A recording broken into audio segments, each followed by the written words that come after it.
Welcome to today's live stream. Hope you're doing well as you're joining me today. I would love to hear from you, of course, in the chat, in the comment section. Feel free to pop on in. Let us know how you're doing today. And what I especially want to know is, what was the most recent thing you photographed? What did you photograph most recently? It doesn't even have to be food. Let's go ahead and see what we got going on here. Yes, welcome, welcome. Great to see everybody filtering in from all the places. We're currently broadcasting on YouTube as well as LinkedIn, as well as on our guests' YouTube channel. So we have people joining us from all sorts of places. Hey, Alex, how are you today? Welcome to the stream. So this is an especially exciting day.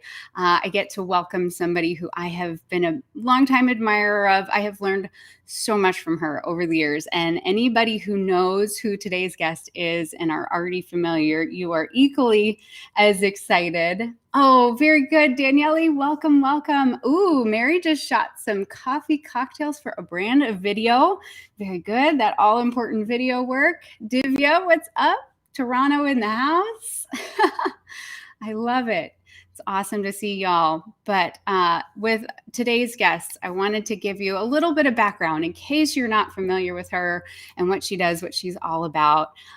We are welcoming from her boutique agency, Stern Rep, based in Los Angeles, representing a group of passionate and talented commercial photographers in the product, automotive, lifestyle industries, among others. She has a diverse creative professional background from the world of commercial production, film sets, still photography, and boxing training, which I kind of want to hear more about. She is known for her unique ability to recognize talent, effectively negotiate, and she has worked with a wide array of recognizable names. I mean, it's just like, it's a laundry list. I cannot name them all, but think of things like Subaru, Target, Beats by Dre, Pizza Hut, Pinkberry. The list is a mile long. So her expertise is definitely incredible in what she's going to be bringing with her today. But what I love most is how generously she shares all of her amazing insights about the photography industry and working as a professional photographer on her Instagram, Ask Stern Rep. I want to know in the comments, who knows today's guest? You're already familiar with her. I want to go ahead and give a warm bite shot welcome to Andrea Stern. Give us all a round of applause. Woo! Wow. Can we do this every day? That was really nice. It's a good way to start off my day. I mean, I'm just so thrilled to be having this conversation with you today because I was trying to remember in preparing for this. I was like, when did I first come across Andrea? And I feel like it must have been, you've been doing your Instagram account, Ask Stern Rep, for how many years now? 2016 it started. Yeah. Wow. Like OG. I'm sorry, Instagram. it might be 2018 and I'm forgetting. Okay. One of Yeah. those years. Yeah.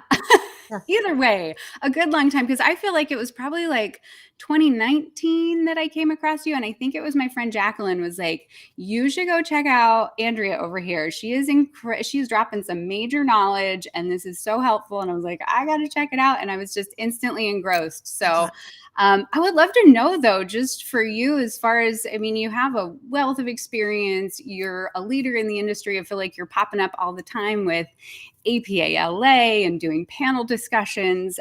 What was the kind of compelling reason to really take on this role of education that you do on your Instagram account in particular? It is and was thoughts, ideas, issues, experiences that happened to me, and they would sit in my head and I just talk to myself. And you can't always talk to the client in the way you want to, I can't always talk to my photographers and tell them everything I'm thinking, because that won't help the situation sometimes. So it was just sitting there.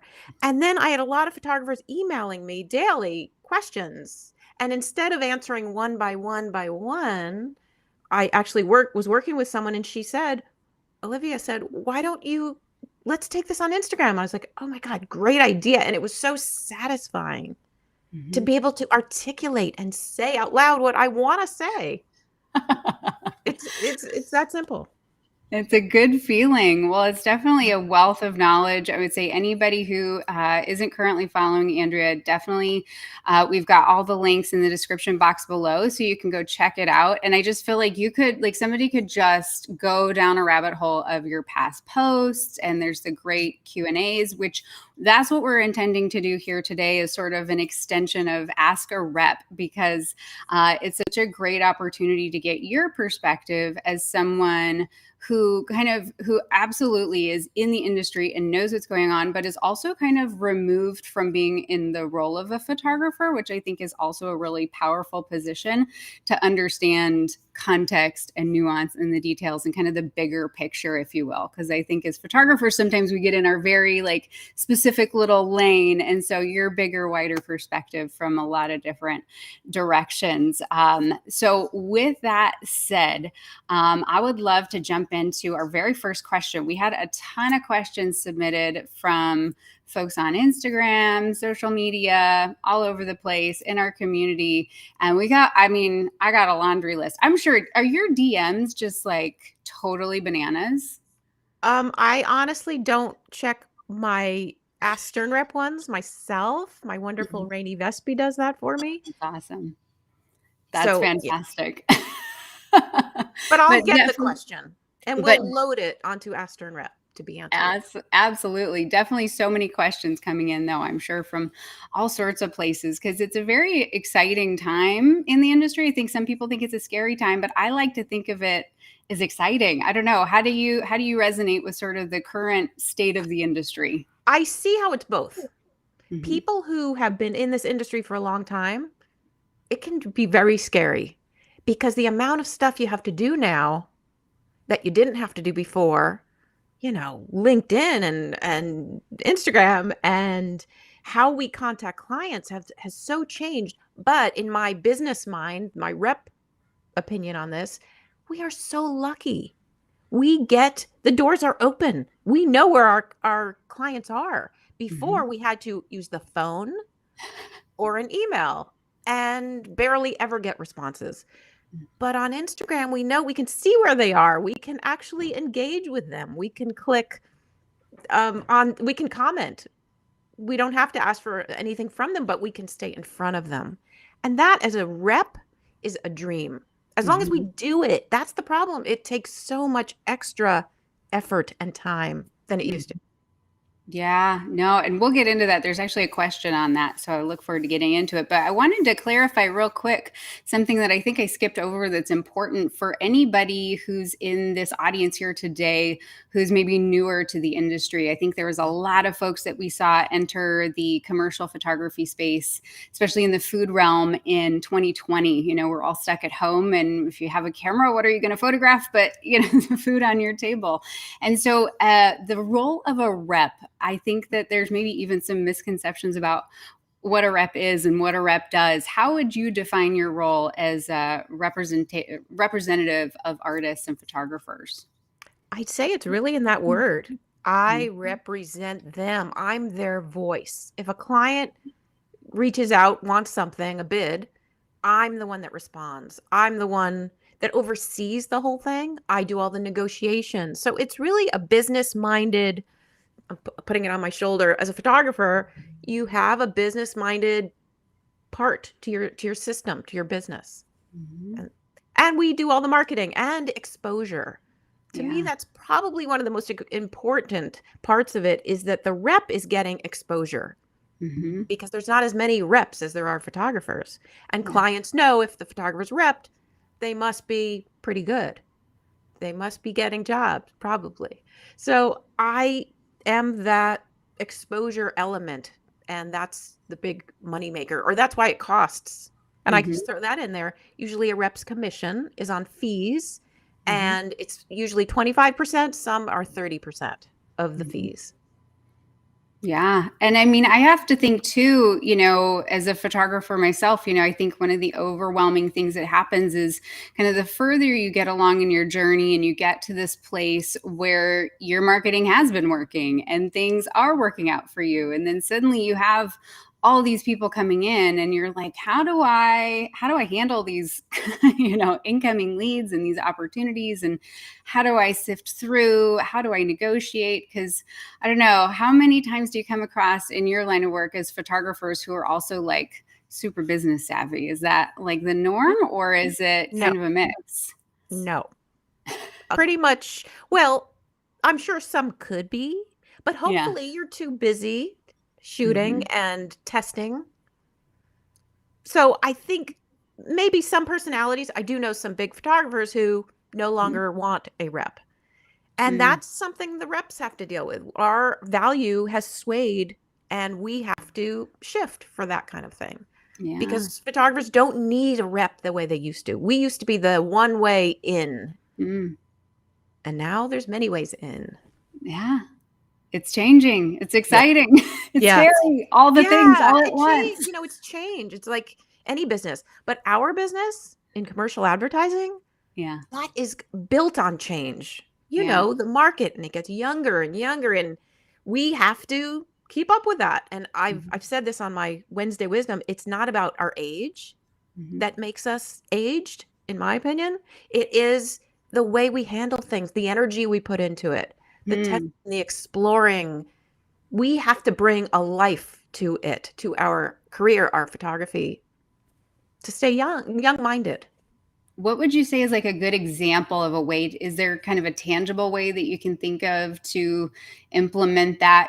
Somebody who maybe is like, oh, I kind of am feeling a little out of touch, or I'm feeling like, because we hear frequently from folks who are like, I'm 45, I'm 50, I'm 65, I'm retired. Can I still make it in this industry? Can I still build a business? And I feel like 100% yes, but I'm curious I to know from your perspective, what are maybe some of those tangible things to help somebody who is feeling that?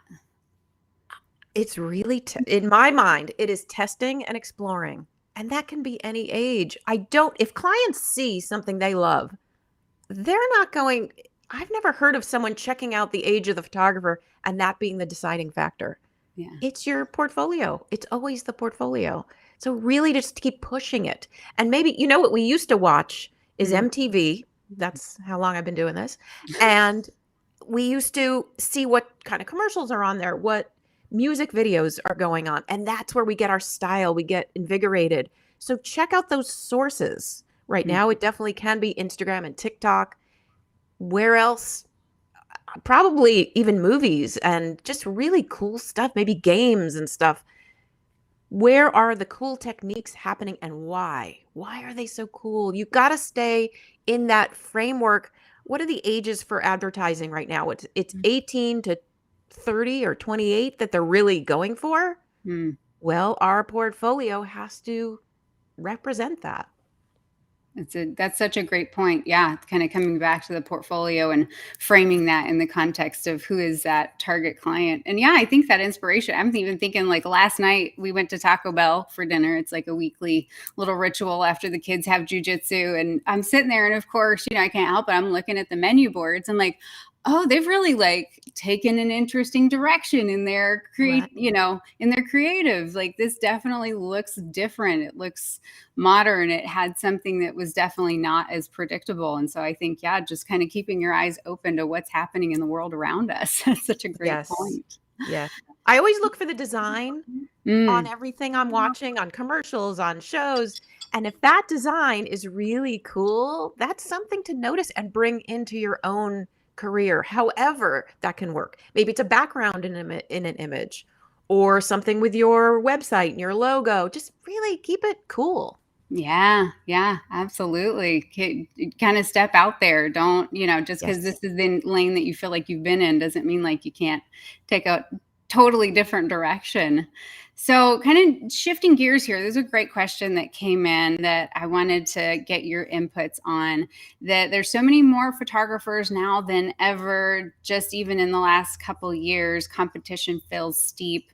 I've experienced this and would love to know the perspective on that. So, yeah, the idea that there definitely are a lot of food photographers out there. I mean, there's a lot of food photographers on this stream right now, and this sense of competition. And so, yeah, I don't know. What is your thoughts on that? How do you feel about that, Andrea? It's interesting you ask, and I'm afraid it might be something you don't want to hear. Not you personally, but everybody. I notice trends now looking the same. Mm, I look on food photographer sites. I'm like, they look the same as them and them and them. It concerns me, mm, honestly. yeah, Why does everyone have that kind of look? And you're probably going to say, what's the look? How do I describe it? yeah. Well, it's the tabletop shot of props, very colorful, long shadows, hard light, maybe a hand, and some gifs, movement. Have I just described everybody's website? Like, and I see someone, says, yes, it is boring. We're all blushing right now, Andrea. Well, No, it's good though. It's good. See, this is why I love you though. You call it like it is. Like you're not yeah, afraid to be honest, which is I think the more caring and loving thing that you can do in the world of helping people. So I appreciate that. But yeah, but I don't think it's boring. I just think yeah, it's weird that everyone seems to have the same look. Like that's an issue. Get out of that. yeah. Break out of that somehow. Add something else. Expand it. I have this theory. It's like I see it in my head like a lava lamp. Like you have this idea and this style and this essence to who you are.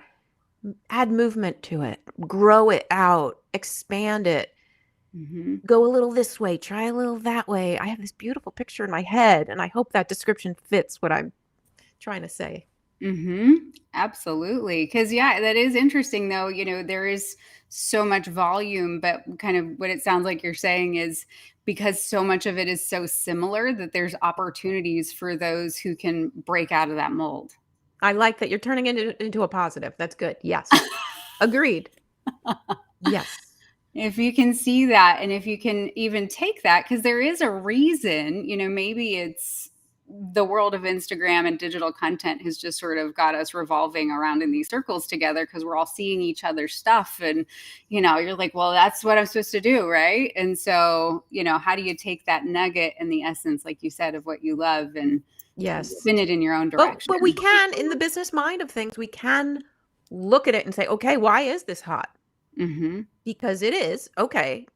Still, you want to set yourself apart somehow with your style. Yeah. Absolutely. It was an interesting comment somebody made recently about I can't remember where this came from, so this may be completely unfounded, but I like the idea of it. Is that after major collective, like traumatic experiences as a culture, things like a pandemic, for example, that in the midst of that, we're kind of in the grays and the neutrals and the more beiges, but then out the other side of that, people are suddenly ready to sort of explode, and you see much more liberal use of color and bold, and I feel like we're seeing that. So I wonder, yeah, it's Wow. it's it's the pendulum. I don't know. You've been in this industry how many years, Andrea? Since 96. So a fair bit. A So I fair- mean, do you see? Have you just see? You're like, here we go. It's another pendulum swing. Oh yeah. Oh yeah. It's hard for me to remember where it was back then, but it was Yeah. somewhere. Yeah. It was a lot of on black for a while. Mm. Then I remember the on white. Now it's these hard. I'm sure there are several in between that, but yeah, it does shift. The thing to do is to become the hot photographer of the times and set the new trend. So the Mm. more you test, and you don't even have to know. I have this vision in my head of a photographer putting on some hard metal music really loud and just sit in that studio, if you're in the studio, for hours upon hours. Don't even know what you're doing. Go in without knowing sometimes and just play around. Try something. Oh, that's never going to work. Well, try it. Splashes. And I remember Toby Peterson, who I rep, started splashing his face with paint. Oh my. Some of his coolest work, but Yeah. I assume during the procedure of this test, he learned how to do it. Mhm. You don't really know how to do everything that you should try. Yeah, it's that creative process because I think too, I hear from a lot of folks who say, "How do I get out of, where do I find inspiration?" And I think, like you said, it's taking those risks and finding inspiration. There's a upcoming shoot that I'm collaborating with a stylist who I frequently work with, and he's got this really out there idea that I'm like, I don't even know how this is going to look, but we're going to bring all this stuff together and we're going to play and we're going to experiment. We call it our little play days, kind of, we could call it a test as well. We could call it self assignments, whatever anybody wants to define that as, but it's our opportunity to just kind of like, well, this may not work, but guess what? We're going to have a great time. We're going to have a great story to tell. And I'm sure we'll learn a thing or two in the process. You know what it's like? It's like the creative muscle. You're Mm-hmm. going to the gym. You're just keeping it in shape, your creative mind. And that could mean go surfing, go hiking, listen to that music, listen to that podcast, do some yoga. But whatever it is that works for you, keep that creativity, forceful throughout you. Just keep and regularly. Yeah. Yeah. Keep showing up to it because, yeah, it's that workout. So let's shift into social media. And if you wouldn't mind licensing, which bit of a departure here, but this person's written in and said, I'm working with brands, creating content for them, mostly to use for social media, TikTok, Reels. Should I be charging for licensing? And if so, how do I know how to charge for that? Hold on. I'm a bit shocked right now. Yeah.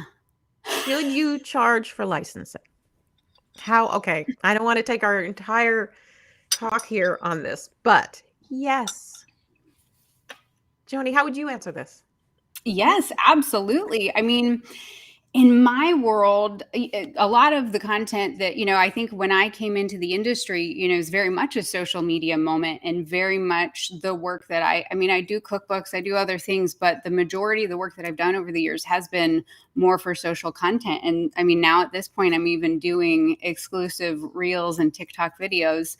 I think having a knowledge of where is the line for a particular like size of client, but when we're talking larger brands, multinational companies who are using this, that is actually gaining them more sales, more eyeballs than putting up a billboard somewhere. That is driving more revenue. And so in terms of charging licensing for that, 100%, I think that for me personally, I've even been putting a premium on, especially that motion content and that video content. Because that was another question that came in is like, I understand to a degree licensing when it comes to stills, but what about the motion work? What about the video? And in my world, I'm adding an additional premium on top of that because we know that's what's performing. That's what's being optimized for in terms of social. And it's been interesting this past year as a business owner myself. And we're starting to work in the ads world and how to use Facebook ads and how to use Google display ads and all of these ad networks. And it is like the volume at which this advertising and the effectiveness of this advertising with the right piece of creative, I mean, it's more than any advertiser. It's an advertiser's dream come true. Right. Right. Our work is out there so much more than it used to be. Like the term digital for in your usage terms, digital used to be, I remember back in the day when it started as social media or called digital, we would add $500. I can't believe that because now it's the opposite. It's a major usage, and your licensing has to be a part of your rate. If you want to call it the creative fee or your usage rate or your day rate, whatever you want to call it. It used to also be per shot, but I don't see that as much. That fee has to have licensing as a huge part of it. I've never actually talked about what percentage goes into that because there's also the time it's going to take you and your knowledge, your experience, and your look. How specialized is what you do? Then your creative fee can go up. And when I say creative fee, that means day rate, all of it. And the usage, I would guess, if I had to guess, and Joni, I'd love your opinion on this. Maybe that represents 65% of your fee.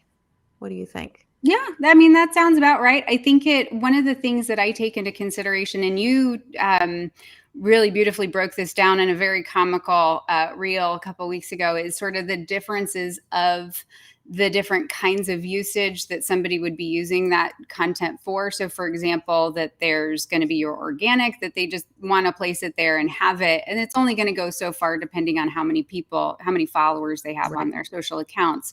But it's the paid where things really start to, like, I don't get as wound up about the organic unless this is a ginormous brand, or they have some sort of massive organic following. But most often it's where that money comes into play is this paid usage. And then anybody who then also layers on that influencer rate, that are you then also using this on your own social media channels and charging for then the promotion through your own channels, if that's a part of your business and what you do. And I thought that was really helpful to break down, because I don't think everybody really keeps that in mind. And so, yeah, I think that from a licensing standpoint, making sure to charge for, depending on, again, I just always think about licensing in terms of what's this going to make them at the end of the day? How many eyeballs is this going to reach? And so putting paid advertising behind that, well, yeah, we're going to charge a premium for that because it's going to go a lot of places. One type of licensing was and is called, print and then advertising. Mm-hmm. Well, now I see social media for paid is advertising, and that's a huge usage. It's a huge licensing fee that should be added. Yeah. And if you're not sure, there's several ways to play it, and I talk about it a lot on my AskSternRep.com. You can go there and look it up. Mm-hmm. But what was I going to say? There's a lot of ways to play it. Yeah. You could give a range to them.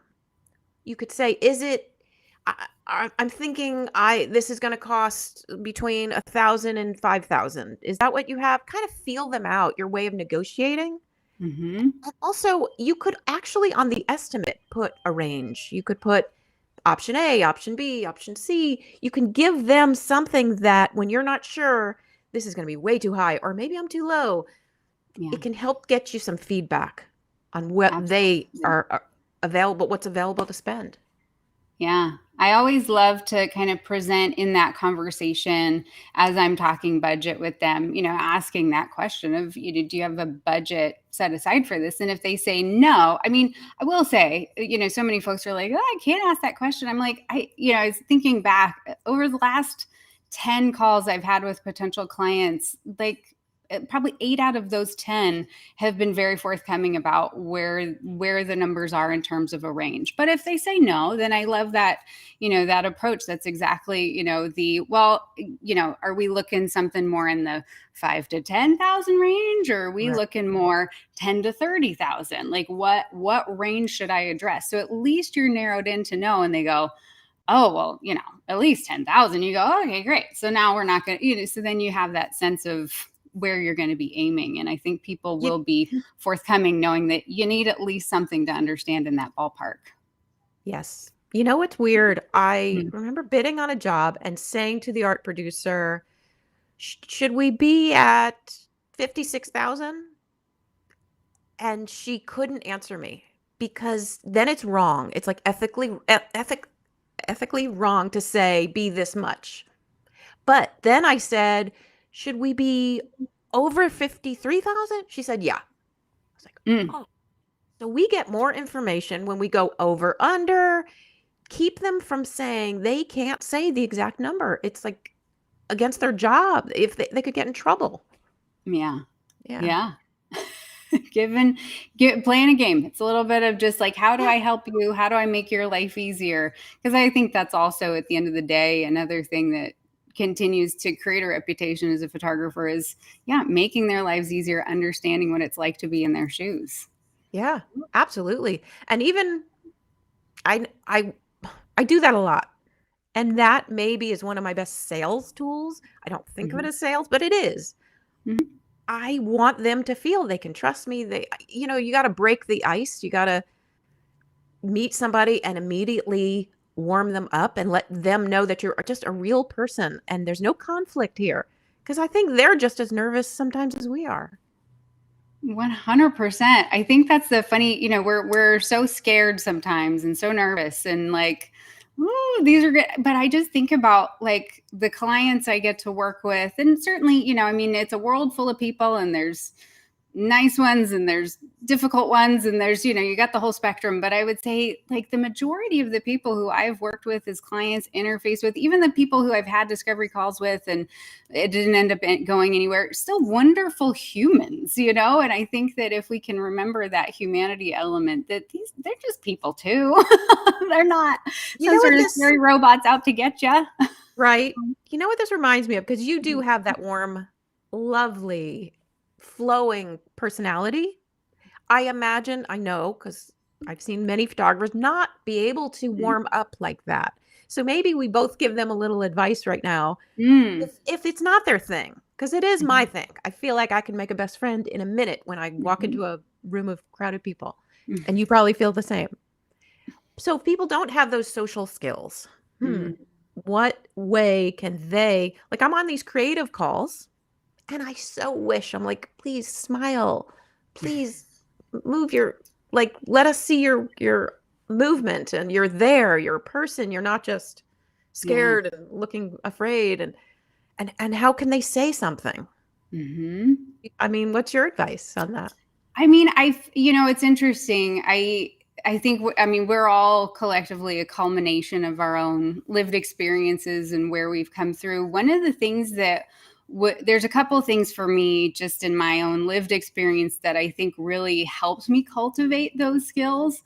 One of them is improv comedy. Like, Uh, it sounds terrifying, but you're never going to find a more positive, nurturing environment if you are somebody who you're like, I am terrified to be in front of humans. But like, it's a great way to put yourself out there if you're like, I know that this is the thing that's holding me back, this is my challenge. That is a great way to cultivate listening skills, kind of let go of some of that self-awareness that kind of holds us back sometimes too, but then also cultivate the self-awareness to go, okay, yeah, let's smile, let's make eye contact, let's those nonverbal skills. So I feel like improv comedy is huge. And then I also spent better part of 3 or 4 years in Toastmasters, which is an international organization for speech giving, which again, terrifying. And I would say I went into that very nervous, but I knew again, because of what I wanted to do and how I wanted to advance in business and where I was at in that stage of life, yeah. it was such a valuable set of skills. And even there, I'm like, oh, I said, there's my crutch word. I should give myself a little buzz. Like, have you ever done Toastmasters, Andrea? No. Have you heard of it? Yeah. Yeah. Great idea. And improv too. That sits in the back of my mind. That is a great idea, both of those. And I'm thinking also a personal story. The more personal, I do find even people who are a little uncomfortable socially, once it Mhm. gets personal, I think it warms everyone up. Mhm.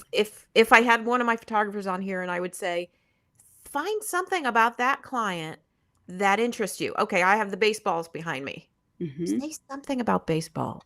Say something about whatever that person, if do they have a hat on, a sports team? Where do they live? What's the weather today? Something personal to relate to them and share that same personal stuff about yourself.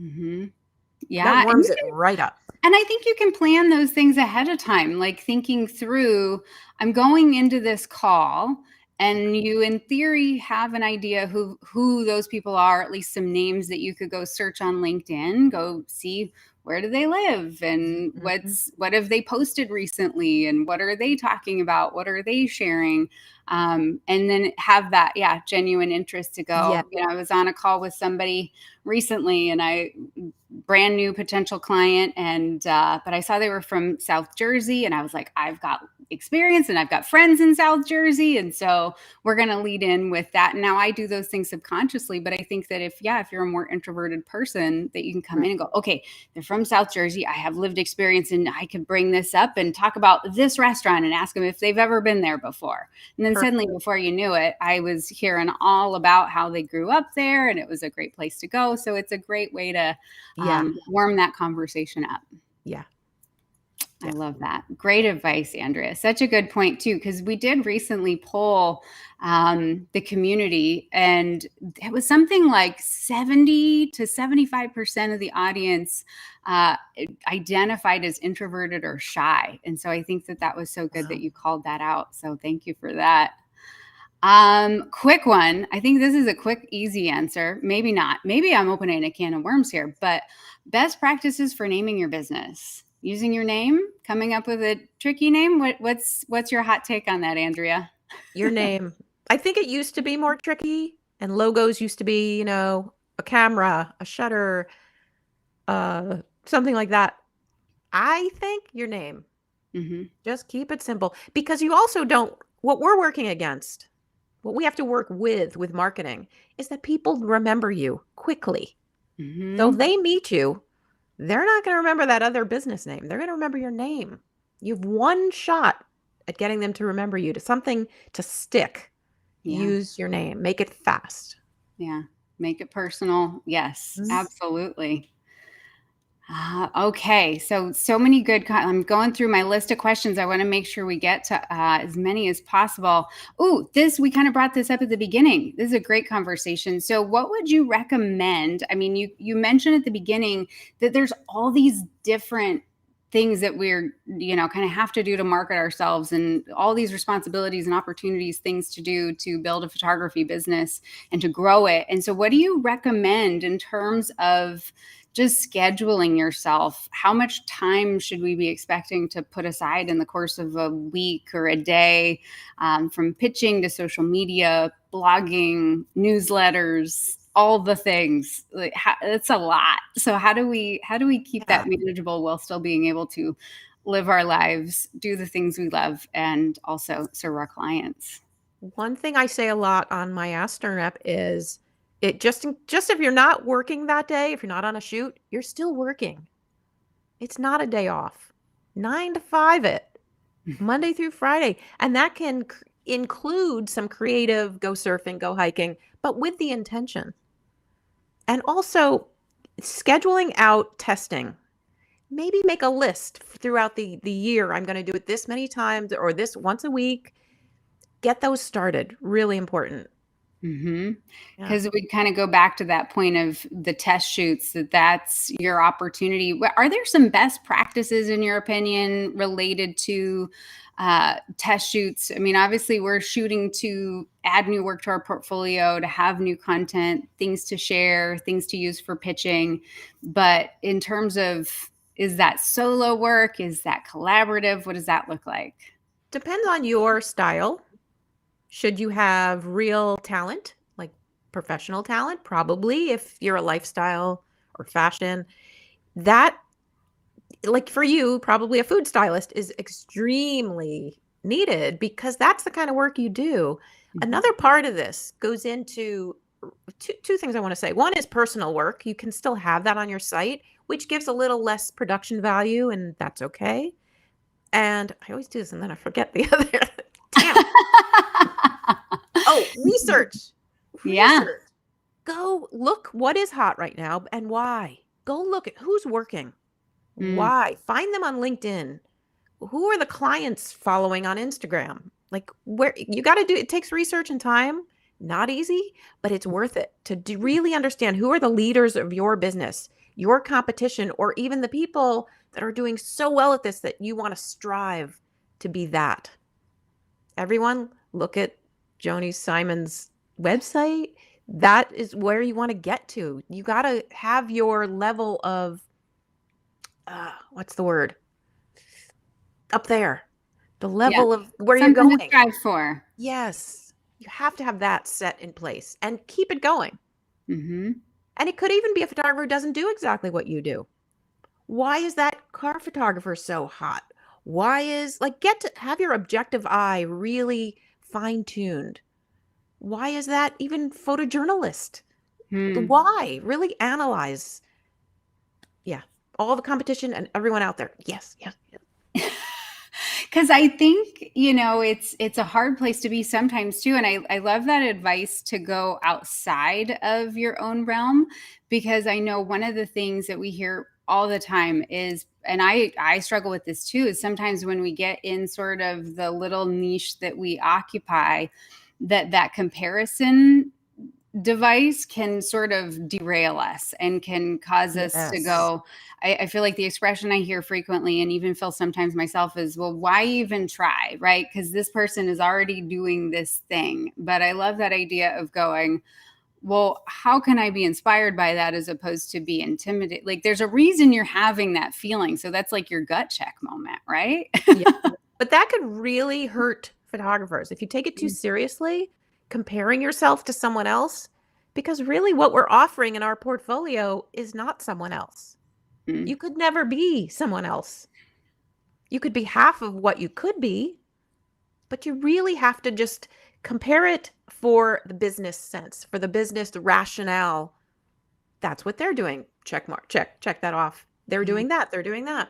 Just to smarten you up, but not to restrict who you are or compete exactly with them. If you're doing that, I would say really talk to a consultant, Mm. get to know the work you want to do, because that's your real competition. That's what you can do. Mm-hmm. Absolutely. As far as consultants, there's a number of folks out there who I love to send different people's way. Amy V. Cooper, of course, Mhm. being one, yourself. Although, do you consult on the marketing side as well? Or are you more really focused in on the representation? I'm really on the representation, but now since Ask Stern Rep has like taken off like this, Yeah, Rainey and I are doing portfolio consulting, social media consulting. It's all on Ask Stern Rep. great. And it's really fun. We have Yeah. some cool ideas that I'm weirdly excited about. I'm probably not allowed to say, but I want I was to. going to say, oh, I want to know, but you probably got to keep it under Well, wraps. I'm not going to keep it under wraps because I don't want to, but Rainey's going to kill him. Well, no, she's not. I want to do like with Rainey a workshop or something, some classes, like really. And Mm, I want to be able to pop in when I want and get to know these people. That's mm, just, and again, this is kind of, I'm not comparing myself to other consultants. We could use mhm. this as a good example. That's what Rainey and I talk about. And I want to, it sounds fun. Yeah. As you could tell, it gives me a lot of, You're but like, I just yeah, the electricity is coming through. yes, I got to follow those paths with my business too, Yeah. because people will say, how do you choose a photographer to rep? Mm, Oh, it's hard to explain in words. It's hard to articulate it. I get a buzz in my belly. I get excited. It just feels I get excited. So it's hard to always, and that's the thing we really should be following. yeah. I never would have created Ask Turner. It made no sense monetarily, like financially. Why would I spend my time on this? I don't Mhm. know. It felt good. And that's the stuff that's really gonna have your career take off. That's how this YouTube channel started. It was, Ah, I've got this group of people and they are really excited to learn photography and I want to give them the tools, but I don't want to keep teaching folks manual mode. So here's your lessons. And it grew from there because, yeah, you're not doing it with sort of that interest of, okay, how am I going to make money out of this? It's like right. following the energy as opposed to following the money because Yeah. the money will come if you're Yes. following that energy and that And calling. it's same with that exercise we were talking about, keeping the muscle strong. Oh, I lost you. Sorry. That thing that we were talking about, keeping the muscle strong, Mhm, the exercise of this creativity, that's mhm. exactly that. Follow what you're good at, what you enjoy, and that's what we're doing right now. Follow the energy. Mhm, Ooh, it's so mhm. good. So let's see. Let's do one more, and then we're going to open it up to just like the last 10 minutes for some of the folks who've been hanging out here with us today. Oh, I see my lawyer's on here as well. Maybe he's got some good insights and inputs. Hey, Mark. So one other question is, and I think that this one definitely, there's a lot of folks out there asking this question who have not started working professionally as photographers, but they're seeing this career path and seeing this future, and they're 1 to 2 years into their photography journey and asking the question, how do I know when I'm ready to start charging for my work? When is that moment? What is the high sign that you should charge? When you start getting jobs. If you're showing work and nobody's hiring you yet, I'd Mhm, say you could do some free or pro bono kind of things just to build your portfolio. When mhm. people are ready to pay you, they see your work and it's happening. Yeah. Do you agree with that? I mean, that feels like a very simple answer. It is a very simple answer. Yeah, I think it's that the moment that somebody is offering to hire you, don't back away from that. I think about the very first job I ever was offered was at a restaurant, and I was not intending to get hired. The things that I was doing were I was taking pictures, but it was more for my own social media content, and it was so interesting because they said, "Oh, well, we'd like to hire you to photograph the rest of our menu." I'm like, played it cool. I don't know. I don't have the best poker face, but sometimes I can play it cool. And so I'm like, oh yeah, no, I can totally do 30 dishes. Of course, I knew nothing what I was doing. But I was like, and then I'm like calling friends who are PR people who rep restaurants. I'm like, what am I even supposed to charge for this? What is this? You kind of figure it out on the back end.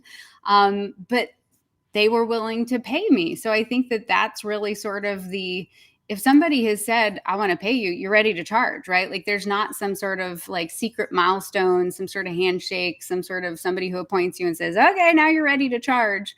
Because I think that you can come out of great photography schools, you could come out of the school of hard knocks, you can come out of anywhere and be ready to charge. If there is value on the other side of what you're providing to somebody, it's worth charging for. I think there's another Don't take part of that that. away from them. I do think there's another part of that where Mm, you have to be showing it, mm, because how will you know because I totally agree with what you're saying, but how do they know of it? So there is that marketing, and maybe we'll mm. talk a second about that. Getting your stuff out there. And it's easy to get your stuff out there. Yeah. It does take time though. It's not easy time-wise. Yeah. It takes a lot of research. I'll give you one example. I go on LinkedIn, I find the people. Okay, I won't go into explaining all that, but I find a right person. Uh-huh. I message them. I never send a LinkedIn connect with me without a note. Mm-hmm. I get those from photographers, the invites. I'm like, Mm-hmm. why would I do that? Like, Who send are a you? note. Give me something to want to. How is it benefiting me? And that's what Yeah. you got to think of with the people on LinkedIn.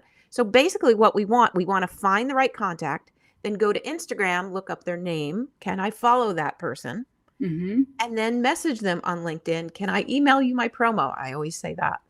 Yeah. So it's time intensive, and it takes more focus than maybe even testing, Mm-hmm. but it has to be scheduled in, because otherwise you won't know if you're ready if nobody's seeing your work.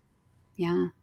So, I mean, what would you say is a reasonable, kind of back to that earlier question of like, how much time do you think in the course of a week should somebody, who's really serious about building up their clientele and really making a full-time go of this, how many hours a week are we talking on marketing So at on the outset? marketing versus testing and working with their Mhm. equipment, that kind of thing. Yeah, just like the being on LinkedIn, sending the pitches, working Right. on all that, all working on newsletters, all that stuff. How much would you I say that looks like? what I do, I schedule myself because I know my hours. I'm really good from 6 or 7 a.m. to 11, 12, 1, maybe Mhm. 2. So I know those are really my max energized hours. I schedule it into that. I also schedule it before lunch, after lunch. And I remember, so the scheduling, really important to get you to do it. If it's on your schedule, it You're gonna probably do will it. happen. Yep. When I first started repping, I talked to David Zeitz. He was a rep, but then he became a photographer. He said to me, don't do anything you're not in the mood to do. You don't want to be communicating with people when you're in a really crappy mood. And I Mm, love that, because I don't want to bring people down, and I'm not going to naturally have the vibe that I want to share. So you yeah. got to also structure it around, oh, I have a lot of energy to connect right now. So I'm going to get on LinkedIn. I'm going to get on Instagram. Follow your own mood swings as well. Yeah. I think tapping into that energy, I'm taking that away as like the big theme of today's Mhm. conversation. Follow where the energy leads you. That's awesome. Well, cool. Well, let's hop in, if that's cool with you, to some of these questions. We've got lots of great ones popping into, oh my goodness, questions on questions. Let's see. Go ahead and pull this onto the screen for us. So agencies are in search of photographers who already worked with big brands, and if they don't, agents will choose someone with this kind of experience. What are the steps to break into this circle? So I think that idea of it's the same kind of catch-22 of, well, we want to hire somebody to photograph our cookbook who's photographed cookbooks before. So how do you get into that publishing world? How do you break in when they're expecting that experience and you don't have it? I see this as a two-way to answer this, because it's also reps and clients. How do you get in when you're not shooting big brands? It's like with actors getting into SAG. It's like a double, or the union. Photographers, clients and reps have an eye. We know when we see work that could potentially get jobs, we know it. We see it. We are aware of that. And same with clients, even like Target and Apple. They're not really, I don't think they care as much as we think they do that you've shot for these other clients. They want to see the work. They want to get a sense of, where can we rely on this person if we hire them? And same goes with reps. If we take these photographers on, can I rely on them? What's the product they're going to give us? When they shoot, we know what we're going to see. It's going to be this. So they want that reassurance. Sometimes that means production value, which costs money, because you got to get a crew. You have to really set it up. You have to use professionals like the stylist and a hand model or whatever. So those elements go into this. Yeah. It all comes back to what you said earlier of, it's all back to the portfolio, and the proof is in the work. And so proof is in the pudding. Indeed. Indeed. I love it. Let's see. Oh man. Let's see. I did see it. Okay. Yeah. Well, I say which one? Well, let's do this one first, and then we'll pull up the one you just saw. Okay. So I'm shooting our first product catalog for National Dinnerware. Images will both be styled and standard product images. Should I be charging by image, by time, special license fees? Any suggestions there? Well, it's a catalog, so that's a lot of shots. You can do per image. What I do is I map out all the potential ways I could charge for this. Is it a per shot? Is it a library shoot? Is it maybe some of the more stylized or this much? The standard products are this much. See where you land and see what can be most convincing and get you the most money. I mean, that's really my answer, the most money. So special license fees, yes, you can have a license fee for the catalog or standard product images. And then the more stylized, especially if there's a smaller amount of stylized and they'll take more time, you can base it on your time as well.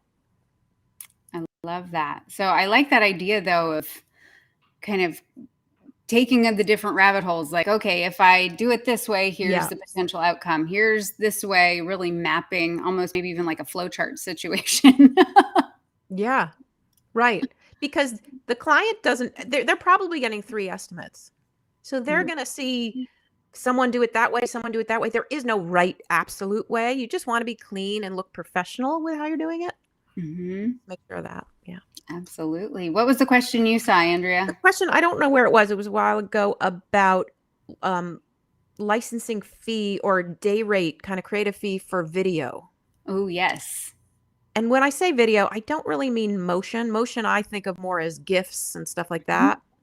Where video is different. And it's odd. I'm going to present a problem back to all of you instead of have the answer. When I'm working with ad agencies, video doesn't have licensing.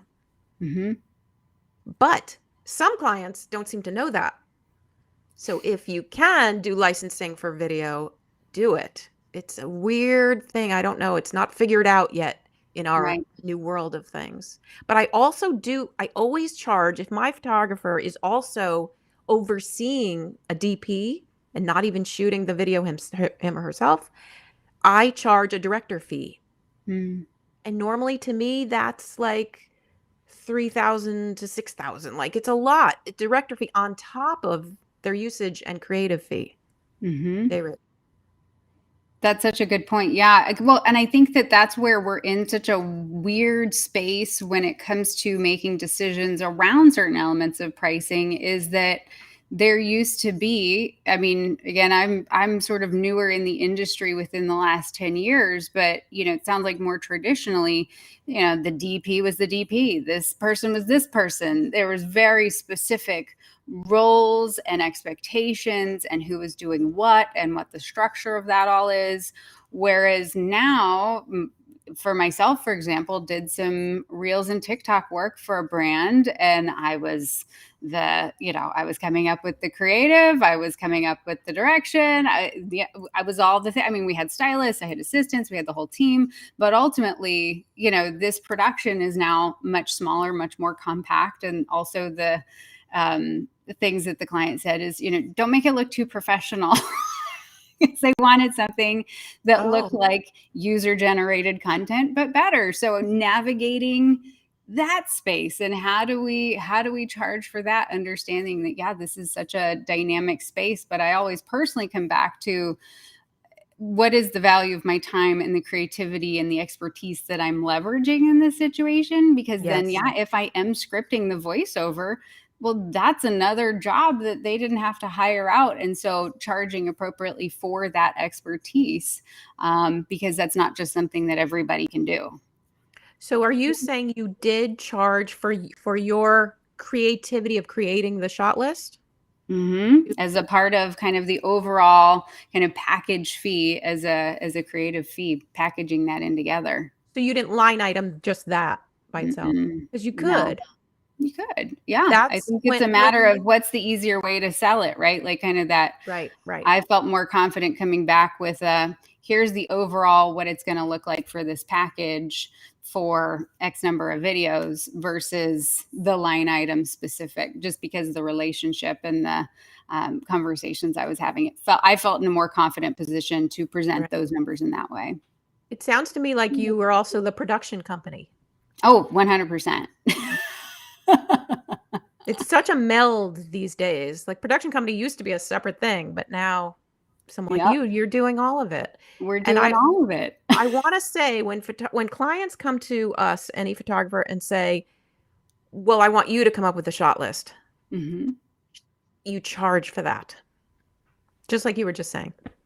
It's your time. It's accounted for. Absolutely. If we're sourcing those things, we're coming up with that there's not a creative director, there's not somebody outlining this, that 100%. And I think too, one of the places, especially with smaller brands and smaller companies, is sometimes they don't have the experience or the background to know that those things even exist or that those things are needed. And so I think that having really great partners who, yeah, I'm not going to dictate somebody's branding. I'm not an expert in that. I'm not going to tell you certain things. Like, I can come up with shot lists and ideas, but if you ultimately need that bigger guidance, then knowing other professionals in the industry that you can refer, because you can't be all things to one client. I wouldn't Right. recommend it. And also on the shoot, if you are that all encompassing person, that's going to slow you down. Hmm. It's going to take you away from what they're really coming to you for. So I would say set your boundaries and make all of this very clear in your terms on your estimate before the job happens and before they even approve it. Hmm. 100%. Who's doing what? And because, yeah, that's where scope creep could go really sideways on you. Yeah. Yeah. I love it. I love it. Oh, somebody somebody said they're tired of seeing all the hard light. I guess you got some friends in that corner there, Andrea. Oh, oh, right. The hard light. I I don't, love it. but wait, I don't know. Oh, Why is it so popular? I mean, that's the question. who started that? Who do we blame? No. Who do we thank for it? Well, I honestly love it. I think it's kind of cool. Hmm. So why? But use that as your creative motivation. Why is it cool? So what can I do to go with it? Go with that flow. Hmm. What can I bring to that look? It's a good question. I think we all need to schedule some tests and start playing. Yeah. I love it. Well, I think we've come to the end of our time together. Andrea, I just want to thank you so much for, first of all, being so generous with your time with us here today, sharing these insights and this expertise. I know I feel that much more excited and enthused about what is ahead. You know, we're coming into 2023, which I think feels like an uncertain time, but at the same time, I feel like it's in the uncertainty that there is massive opportunity. And so I Yeah, hope that folks see that. I don't know. Do you feel a similar I energy do. on that? I do. And they're more reliant on us on this end of it. Clients and ad agencies and design firms, production companies, they're all looking for us to get more involved. So that means our portfolios are that much open to be opening doors. Mhm. We can really use our look to help us get in there. Absolutely. Yeah. The clients have never been more easy to access. There has never been more opportunity and also demand. You know, I just feel like there is so much demand that the speed of content, that the speed of communication, that we are all as creative people positioned in a really great place for what is ahead. So anybody who's kind of sitting there asking that question, is this possible? Can I make a career out of this? Is this worth pursuing? Because we all know photography gear and getting into this industry can be expensive, and you want to know, is this going to pay off? And I can say from my own personal experience, 100%, there is so much work to go around. There's so much opportunity, and like Andrea, you said, you know, bringing your own creative focus and niche and vision to that, I think really is going to help propel us all into the new year. Oh, I love yeah. Oh, yeah. We're Oh, yeah. ready. Are you ready for 2023, Andrea? I am. I'm ready for 2024. I'm like, yes, yes, yes. We got to change. If we resist that, Yeah. that will get in our way. Yep. Otherwise, the doors are open for everybody because you're right. There's so much content needed. Oh, so there's so much out there. It is not even funny. So thank you so much. And to the other thing, I just want to say thank you again so much for all the knowledge you share, how you show up on the internet, and the fun ways that you create your content. I really appreciate that. I learn a lot. You've been a huge inspiration to me. So thank you. Thank you Wait, so much I have for a that. question though. Did Yes. did we? I do a lot of temp repping. Did I temp rep with you? Yeah. You did. And actually, that was one other thing. So I had a deal in, I want to say it was like 2019. It's been a while now. Uh-huh. It was like a six-figure deal. And I was like, I feel a little out of my depth on this one. Andrea, can I tap you in on this?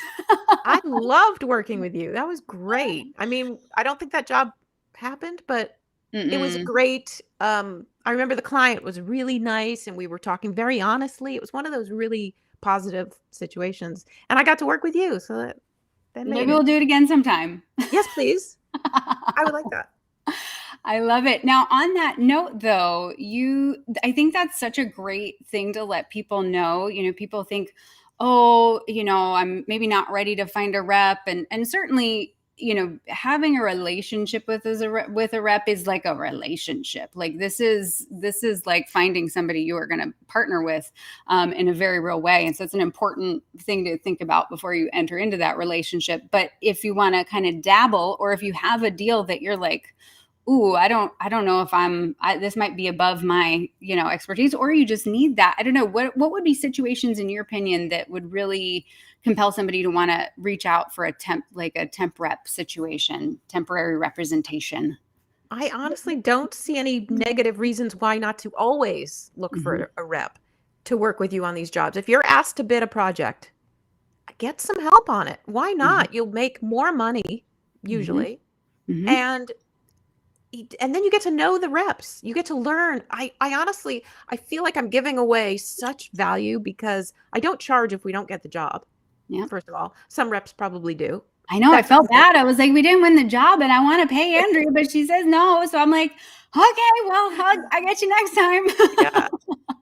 That's how I work, but even if a rep is charging for it, it's not gonna be too much, and you're gonna learn so much. Like, I'm on the creative call with them. I go through their treatment with them. So you're getting a professional on your negotiation team. Mhm. Why not do it all the time? That's what I think. Absolutely. So, folks who want to follow you, find you, come ask you to temp rep them, we can all find you. We've got all of Andrea's information linked down below, easy to find. Sounds like home base is sternrep.com, though. Yeah. Sternrep.com and asksternrep.com. Excellent. So learn about it or get repped. Either way, we've got all the info there. So thank you so much, Andrea. And thank you so much to everybody who's been hanging out with us here today. This is a great conversation. I know I took some great stuff away. I'm ready. 2023. Let's do it, y'all. You ready? I love it. Take it easy, everybody, and have a wonderful day. Bye. Bye.